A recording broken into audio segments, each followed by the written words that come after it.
Hello friend, आज की इस क्लास में हम लोग ज्योग्राफी के चैप्टर नंबर 2 के सभी महत्वपूर्ण ऑब्जेक्टिव क्वेश्चन को देखने वाले हैं। तो आप लोग क्लास में अंत तक बने रहिएगा।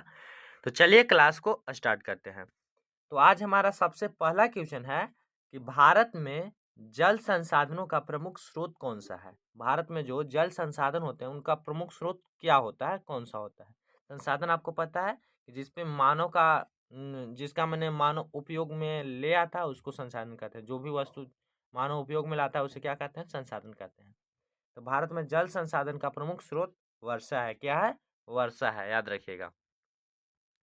फिर आगे क्वेश्चन है कि भारत में औसत वार्षिक वर्षा कितनी होती है। भारत में जो औसत है वार्षिक वर्षा है तो कितनी होती है? तो 118 सेंटीमीटर। कितनी? 118 सेंटीमीटर, याद रखिएगा।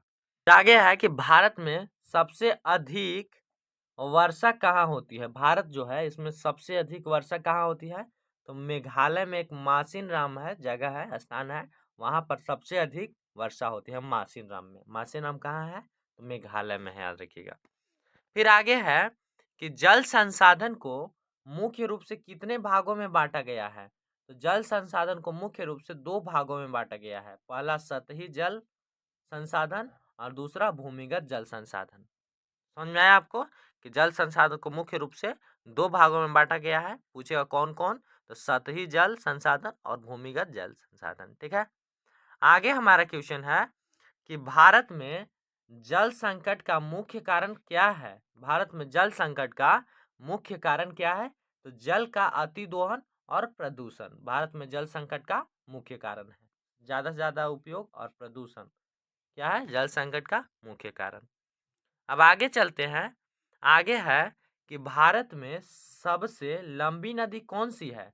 तो सबसे लंबी नदी गंगा है। कौन? गंगा भारत में सबसे लंबी नदी है।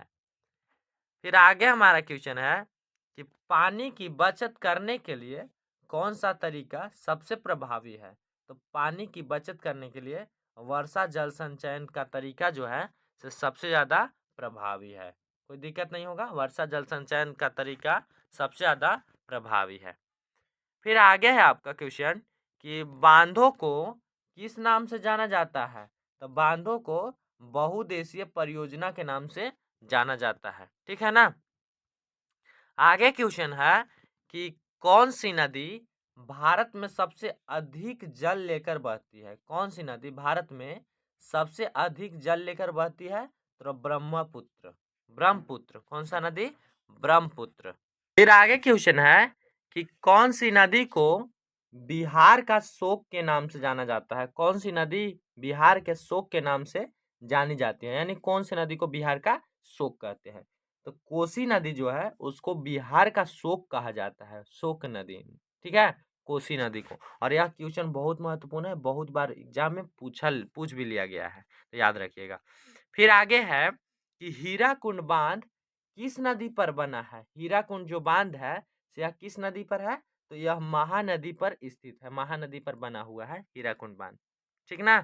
फिर है कि सतलुज नदी पर कौन सा प्रमुख बांध स्थित है। सतलज भी बोल दिया जाता है। सतलज नदी पर कौन सा प्रमुख बांध स्थित है? तो भाखड़ा नांगल बांध स्थित है सतलज नदी पर। पूछेगा भाखड़ा नांगल बांध किस नदी पर स्थित है? सतलज नदी पर या सतलुज नदी पर। ठीक है ना। फिर आगे क्वेश्चन है कि दामोदर नदी पर कौन सी बहुउद्देशीय परियोजना स्थित है। दामोदर नदी पर कौन सी बहुउद्देशीय परियोजना स्थित है? तो दामोदर घाटी निगम। दामोदर घाटी निगम, याद रखिएगा आप लोग। फिर आगे क्वेश्चन है कि भारत में सबसे ऊंचा बांध कौन सा है। तो तेजू बांध है। कौन सा? तेजू बांध, जो कहाँ है? अरुणाचल प्रदेश में। आगे क्वेश्चन है कि राजस्थान में पानी के संग्रहण के लिए कौन सा पारंपरिक तरीका अपनाया जाता है। तो टांका प्रणाली अपनाया जाता है। कौन सा प्रणाली? टांका प्रणाली। राजस्थान में पानी के संग्रहण के लिए एक पारंपरिक तरीका अपनाया जाता है। फिर आगे हमारा क्वेश्चन है कि पानी के यानी जल के अति दोहन से कौन सी समस्या उत्पन्न हो सकती है। पानी के यानी जल के अति दोहन से कौन सी समस्या उत्पन्न हो सकती है?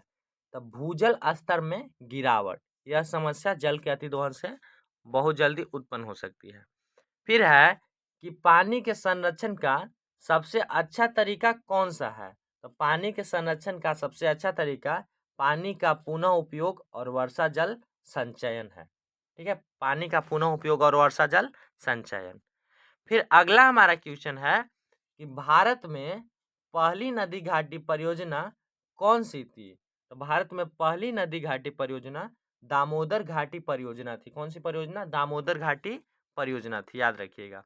फिर है कि झीलों से क्या लाभ होता है? झील जो है उससे क्या लाभ होता है? तो जल संग्रहण होता है, सिंचाई होता है, मत्स्य पालन होता है, पर्यटन होता है। ठीक है ना। आगे क्वेश्चन है, लास्ट क्वेश्चन हमारा है इस चैप्टर का कि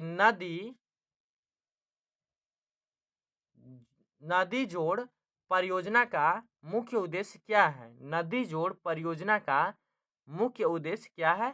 तो बाढ़ और सूखे की समस्या को दूर करना है। क्या है? बाढ़ और सूखे की समस्या को दूर करना।